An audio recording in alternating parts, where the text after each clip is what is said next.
തലമുറ തലമുറയായി കരുതുന്ന ദൈവമേ, നിൻ സ്നേഹത്തിനാഴം ആർക്കു വർണ്ണിച്ചിടാം. തലമുറ തലമുറയായി കരുതുന്ന ദൈവമേ, നിൻ സ്നേഹത്തിനാഴം ആർക്കു വർണ്ണിച്ചിടാം. നീ എന്നെ സ്നേഹിപ്പാൻ ഞാനെന്തുള്ളൂ നാഥാ, നീ എന്നെ ഓർക്കുവാൻ എൻ ഗ്രഹമെന്തുള്ളൂ. നീ എന്നെ സ്നേഹിപ്പാൻ ഞാനെന്തുള്ളൂ നാഥാ, നീ എന്നെ ഓർക്കുവാൻ എൻ ഗ്രഹമെന്തുള്ളൂ.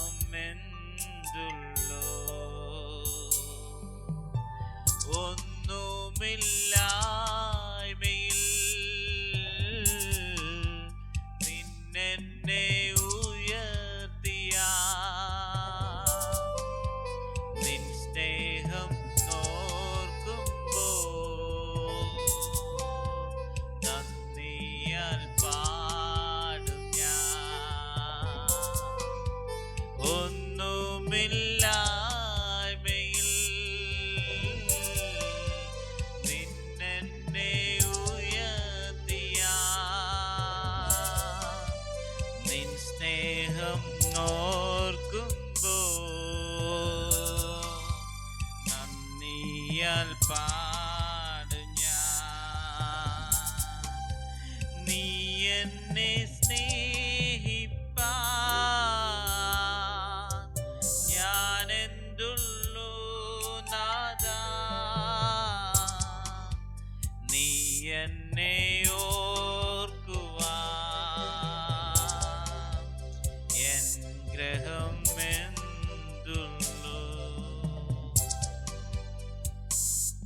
Praise the Lord. ദൈവത്തിൻ്റെ അതിപരിശുദ്ധ നാമം വാഴ്ത്തപ്പെടുമാറാട്ടെ. ഈ ന്യൂ ഇയർ പ്രെയർ ആയിട്ട് നിങ്ങളുടെ ഇടയിൽ നിങ്ങളുടെ എല്ലാവരുടെയും കൂടെ, പപ്പയുടെയും മമ്മിയുടെയും കൂടെ, ഈ ചർച്ചിലെ എല്ലാ വിശ്വാസികളുടെ കൂടെ അടിയങ്ങൾക്കും ഇവിടെ സാക്ഷിയായി നിൽക്കുവാൻ ദൈവം ഒരുക്കി അവിടുത്തെ വലിയ ദൈവത്വം വാഴ്ത്തുന്നു, സ്തുതിക്കുന്നു.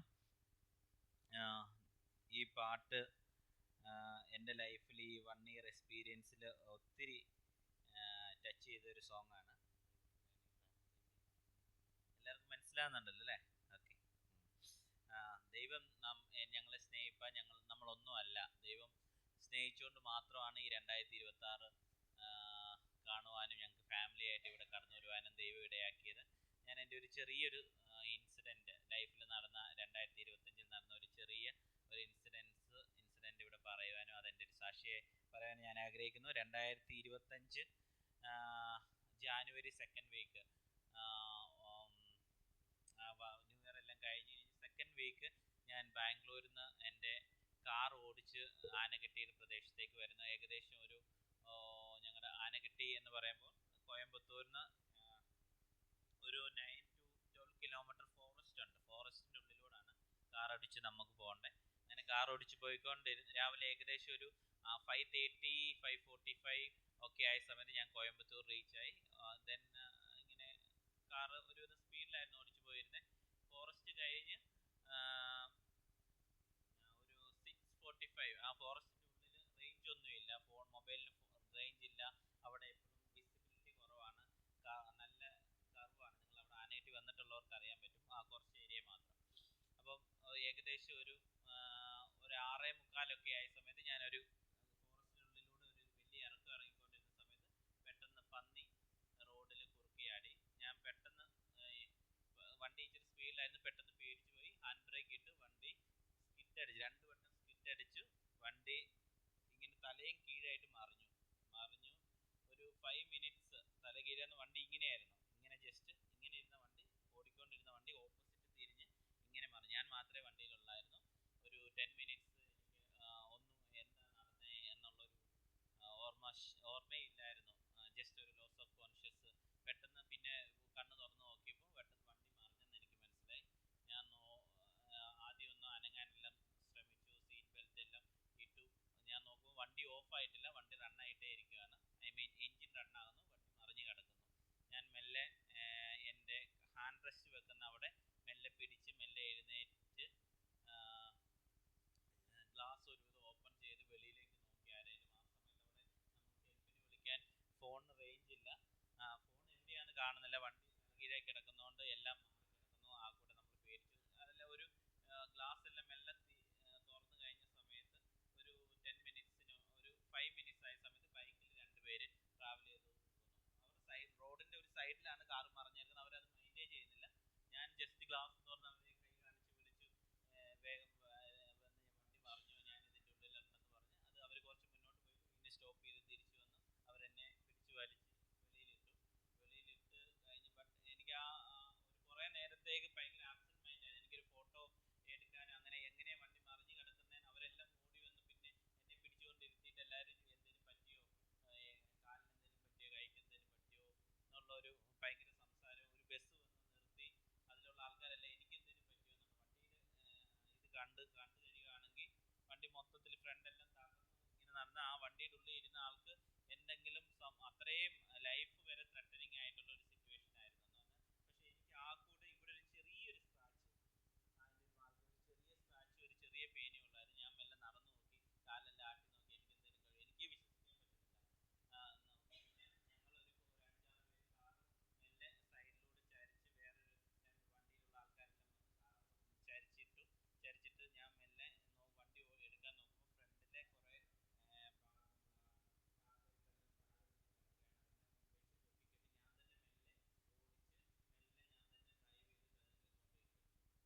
ഇവരോട് ആരോട് ഞാൻ അതിൽ പെട്ടെന്ന് ഇതിനെക്കുറിച്ച് ഇതുവരെ എക്സ്പ്ലെയിൻ ചെയ്ത് പറഞ്ഞിട്ടില്ല. മമ്മിയാണ് ഞാൻ പറഞ്ഞു വണ്ടി ഇങ്ങനെ മറിഞ്ഞു എന്ന് പറഞ്ഞു. പക്ഷെ ദൈവം ആ വണ്ടി മറിഞ്ഞു കിടക്കുന്ന ആ അവസ്ഥയും വണ്ടിയുടെ ആ കണ്ടീഷനും കണ്ടായിരുന്നു. നമുക്കൊരു ലൈഫ് ഒരു ഒരിക്കലും നമ്മൾ ഇങ്ങനെ നിൽക്കാൻ യോഗ്യതയില്ല. പക്ഷെ ദൈവം അത്ഭുതകരമായി വിടുവിച്ചു. ആ വണ്ടിയുടെ ആ എക്സാക്റ്റ് ഒരു പൊസിഷനും പിക്ചറും കാണുമായിരുന്നെങ്കിൽ ഒരിക്കലും ആ വണ്ടി ട്രാവൽ ചെയ്ത് ആരും രക്ഷപ്പെടാനുള്ള ഒരു പോസിബിലിറ്റിയും ഇല്ല. എസ്പെഷ്യലി പിന്നെ ആ ഫോറസ്റ്റിന്റെ 2 സൈഡിലും ഈവൻ സ്റ്റോൺ, ഇരുമ്പിന്റെ കമ്പി കൊണ്ട് കെട്ടിയിരിക്കുക. 2 സൈഡിലും പെരിയ കുഴിത. அந்த 2 സൈഡിലും പോകാമ സെൻട്രലിൽ വണ്ടി കീഴെ പോയാൽ ആർക്കും பார்க்கவும் முடியாது, നമുക്ക് റേഞ്ച് ഇല്ലാതെ ആരെയും കോൺടാക്ട് பண்ண முடியல. கடவுள் സേവ് பண்ணியாச்சு. അതേ പെരിയൊരു വിഷയമാകും. ദൈവത്തിന്റെ കൃപ ഒന്നുകൊണ്ട് മാത്രമാണ്. നമ്മുടെ കഴിവുകളോ നമ്മുടെ എബിലിറ്റി, നമ്മുടെ വർക്ക് ചെയ്യുന്ന നമ്മുടെ എഡ്യൂക്കേഷൻ ഒന്നുമേ അല്ല. കടവുൾ നമുക്ക് ചെയ്യുന്ന അവൻ്റെ ആ ബ്ലെസ്സിങ്, അവൻ നമ്മളെ സ്നേഹിക്കുന്നതിനാൽ மட்டும்தான் ഇന്നേക്കും ഉയിർ വാഴുന്നത്. இந்த ഒരു 2025 ഇതെല്ലാം ഇതൊരു ചെറിയ ഇൻസിഡൻസ്. അതെല്ലാമേ നിങ്ങളുടെ ലൈഫിൽ നോക്കുക, ത്രൂ ഔട്ട് ഫാമിലി നോക്കുകയാണെങ്കിൽ തൊണ്ടയ്ക്കാണെങ്കിലും കണ്ടിന്യൂസ് ഫീവർ, റെസ്പിറേറ്ററി ഇൽനെസ് എല്ലാം ഇരുന്നത്. അതെല്ലാം ത്രൂ ഔട്ട് ആ സിറ്റുവേഷനിലെല്ലാം കടവുൾ ഞങ്ങളെ ധൈര്യമായി നടത്തി. വരുന്ന പ്രോബ്ലങ്ങളിലെല്ലാം ഇഷ്യൂസ് എല്ലാം ഇരുന്നത് இந்த ഇയർ മൊത്തം ദൈവം അടിയങ്ങളോട് കൂടെ ദൈവം നല്ലൊരു കെയർ ആയിട്ട്, നല്ലൊരു ഹോപ്പായിട്ട് അടിയങ്ങളുടെ കൂടെ ഇരുന്ന് അതൊക്കെ എത്ര നന്ദി சொன்னாലും മതിയാകാതെ. പിന്നെ ഞങ്ങളുടെ കൂടെ ഒരു 2 വർഷമായിട്ട് മമ്മി ഞങ്ങളുടെ കൂടെ തന്നെയാണ്. നിങ്ങളെല്ലാം ചർച്ചിൽ ഇവിടെ മമ്മി ഇടയ്ക്കിടയ്ക്ക് ഇവിടെ പോകണം, എല്ലാവരും അവിടെ വിളിക്കുന്നുണ്ടെന്ന് പറയുമ്പോൾ ഞങ്ങൾ മമ്മിയെ ഇവിടെ ഇരിക്കണം, ഞങ്ങളുടെ കൂടെ ഇരിക്കണം എന്ന് പറഞ്ഞു. പക്ഷേ നിങ്ങൾ ചർച്ച് നിങ്ങൾക്ക് ചെയ്ത ആ സപ്പോർട്ടാണ്. താങ്ക് യു സോ മച്ച് എല്ലാവരോടും, ഈച്ച് ആൻഡ് എവരി വൺ. എല്ലാവർക്കും സ്പെഷ്യലി താങ്ക്സ് പറയുന്നു. എസ്പെഷ്യലി പപ്പായ്ക്ക് ഇങ്ങനെ മമ്മിയെ അലോ ചെയ്ത് ഞങ്ങളുടെ കൂടെ നിർത്തിയതിന് എല്ലാത്തിനും. ചർച്ചിനോട് ഞങ്ങൾക്ക് വേണ്ടി പ്രാർത്ഥിച്ച എല്ലാവർക്കും നന്ദി ഞങ്ങൾ പറയുന്നു. പിന്നെ ആ വണ്ടി മറിഞ്ഞതിന് ശേഷം എനിക്ക് ആ വണ്ടി മാറണമെന്നൊരു ആഗ്രഹമായിരുന്നേ. വണ്ടി ചേഞ്ച് ചെയ്യണം. അതും കടവുള്ള എനിക്ക് അപ്പുറം അന്ത വണ്ടി സെയിൽ അയച്ച് അതുക്കും ബദലായി ഒരു വണ്ടി കടവുള്ള എനിക്കൊരു പുതു വണ്ടി കൊടുത്താച്ച് എല്ലാத்துக்கும் கடவுளுக்கு നന്ദി അർപ്പിക്കുന്നു. പിന്നെ ഞങ്ങളുടെ കുളന്ത ഇപ്പം നല്ല ഹെൽത്തി ആയിട്ട് ഇരിക്കുന്നു. നിങ്ങൾ எல்லாரையும்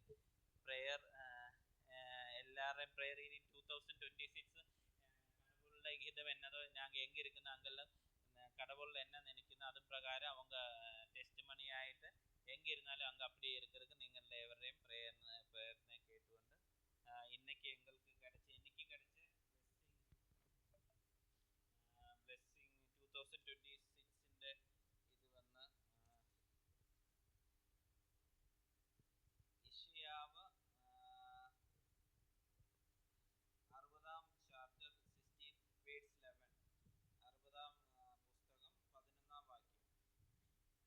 ജാതികളുടെ സമ്പത്തിനെയും യാത്രാ സംഘത്തിൽ അവരുടെ രാജാക്കന്മാരെ നിന്റെ അടുക്കൽ കൊണ്ടുവരേണ്ടതിന് നിന്റെ വാതിലുകൾ രാവും പകലും അടയ്ക്കാതെ എല്ലായ്പ്പോഴും തുറന്നിരിക്കും. ഇത് എനിക്ക് கிடைச்சிருக்கிற வாக்கியம். இந்த வாக்கிய பிரகாரமுள்ள எல்லா பிளஸிங்கும் கிடைக்கிறதுக்கு நீங்க எவரும் எங்களுக்கு வேண்டி ப்ரேயர் பண்ணுங்க. என்னோட குழந்தைக்கு கிடைச்ச வாக்கியம் ஜெனீசஸ் உற்பத்தி 46 verse 3 ஆதியாகமம் 46 chapter 46 verse 3 അപ്പോൾ അവൻ ഞാൻ ദൈവമാകുന്നു എൻ്റെ പിതാവിൻ്റെ ദൈവം തന്നെ മിസ്രൈമിലേക്ക് പോകുവാൻ ഭയപ്പെടേണ്ട അവിടെ ഞാൻ നിന്നെ വലിയ ജാതിയാക്കും എന്ന് അരുളി ചെയ്തു. ശരി, എല്ലാവർക്കും എങ്ങളുടെ ചിന്ന ഫാമിലിക്ക് വേണ്ടി നിങ്ങൾ എല്ലാം പ്രാർത്ഥിക്കണം. ചർച്ച ഞങ്ങൾക്ക് എല്ലാ ടൈമിലും